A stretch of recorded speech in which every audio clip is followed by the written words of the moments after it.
네, 여러분 안녕하세요. 오늘 저와 함께 배울 작품은요, 바로 한림 제휴들이 쓴 바로 한림 별곡입니다. 여러분들한테 꼭 먼저 개념 설명해야 될 부분이 있어서 본문을 먼저 보여드리기 전에 설명을 하도록 하겠습니다. 이 한림별곡 같은 경우는요, 현재 전하는 무엇 중? 경기체가 중 가장 오래된 작품이다. 이렇게 배웁니다. 그때 여러분들이 한림별곡을 공부하기 전에 반드시 경기체가에 대한 공부를 먼저 하고 넘어가셔야 됩니다.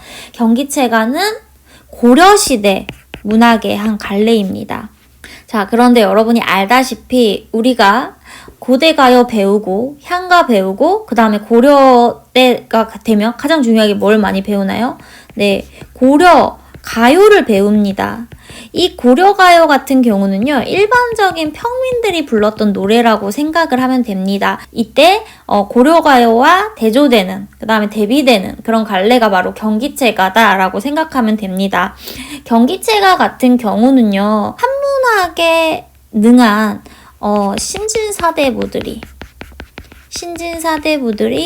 부른 노래입니다.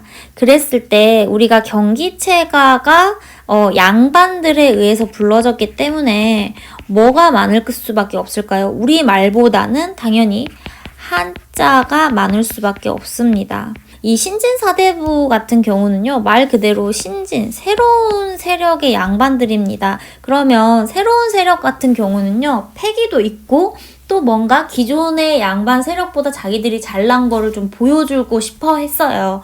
그래서 주로 하는 내용이 뭐냐면 자기 자랑이에요. 그럼 양반들은 뭘 자랑할 수 있냐? 현대사회는 돈이 굉장히 우선시되지만 이때 당시만 하더라도 이 양반들한테 돈보다는 뭐가 더 중시가 됐냐? 바로 학문의 성취. 이런 것이 굉장히 중요시기가 됐습니다. 이 한림별곡을 공부하다 보면 우리들이 얼마나 똑똑한지에 대한 학문적인 성취에 대해서 자랑하는 부분이 많이 나옵니다. 그리고 또 뭐가 있냐면 자신들이 풍류를 잘 즐깁니다. 우리들은 학문도 잘하지만 굉장히 풍류도 즐기고 잘 논다. 이런 것을 많이 보여주려고 합니다. 이 고려가요 같은 경우는 평민들의 삶과 녹아있는 경향이 있습니다. 굉장히 일상적인 경험을 바탕으로 하는데 이 경기체가 같은 경우는 현실과 약간 떨어져 있죠. 그래서 학문이나 이런 것들을 얘기하기 때문에 굉장히 관념적입니다. 그리고 상징적인 의미라던가 비유가 많다기보다는 문학성은 좀 떨어지죠. 교술적입니다. 자기들이 하던 거 그대로 서술하는 그런 경향이 보입니다. 그 다음에 굉장히 주변에 어떤 사물을 그냥 열거하는 방식으로 이제 쓰입니다. 그래서 이 경기체가 같은 경우 보면은 양반들끼리만 불렀고 또 재미도 없어. 그다음에 뭔가 가슴을 심금을 울리지 않아요. 예를 들면 고려가요의 이 가시리 같은 경우는 정말 이 노래 지금 들어도 굉장히 슬프거든요. 근데 이 경기체가를 읽으면 사실 감흥이 그렇게 없어요. 이 문학갈래의 생명력이 짧을 수밖에 없어요. 왜냐면 대중적이지 않으니까. 그리고 이 경기체가는 고려 때 생겨서 조선까지 이어지긴 했지만 선조 이후에는 완전히 명맥이 끊기고 철종의 충효가가 최후의 작품이다 이렇게 봅니다. 이게 바로 이제 전반적인 이 경기체가의 특징이고 이 경기체가의 특징이 바로 한림별곡에 그대로 녹아 있습니다. 그래서 한림별곡의 특징이라고 보면은 경기체가의 특징이다 이렇게 볼 수 있습니다. 이 한림별곡에서 이 한림제휴 같은 경우도요. 이 한림제휴는요. 한 명의 이름이 아니라 이 한림이 뭐냐면 왕명을 받들어서 문서를 꾸미는 관청이 바로 한림원이라고 합니다. 이 한림원에 모여있는 어떤 선비들, 유생들이라고 하죠. 유생들이 지었다 해서 한림제휴 이렇게 부릅니다. 이게 바로 이제 경기체가의 특징이고 한 가지만 더 저와 함께 공부를 해보자면 아까 말했듯이 이 고려가요랑 경기체가가 비교되고는 점도 있고 또 공통되는 점도 있는데 그 점을 한번 간단하게 이제 설명을 해드리려고 합니다.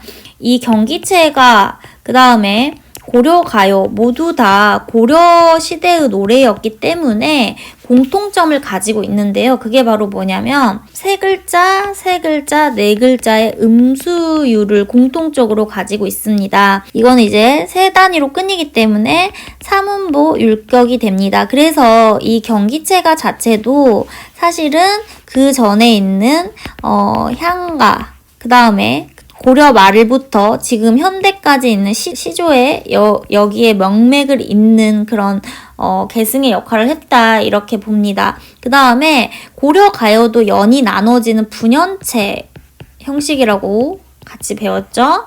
그 다음에 똑같이 경기체가도 고려 가요와 마찬가지로 후렴구가 있습니다. 그래서 334조의 음수율, 삼음보 율격, 분연체, 후렴구 정도는 요 경기체가와 고려가요의 공통점이다 이렇게 여러분들이 생각을 해주셔야 되고, 차이점은 아까 말했듯이 여기는 이제 한문, 한자 이런 것들이 많고, 그다음에 고려가요는 거의 순 우리말로 쓰여졌죠. 그 다음에 우리가 여기서는 의문형 어미가 많이 보여요.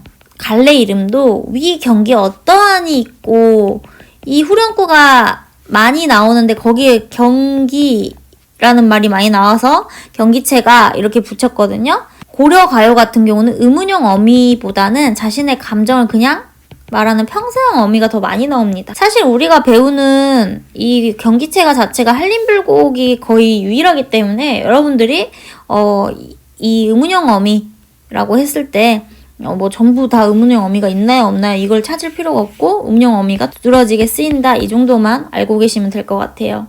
그리고 경기체가 같은 경우는 주로 외부 정경에 관심이 많고 고려가요는 내면에 관심이 많다. 이 정도까지 여러분들이 정리를 해놓으시면 조금 더 입체적으로 한림별곡을 공부하실 수 있을 것입니다.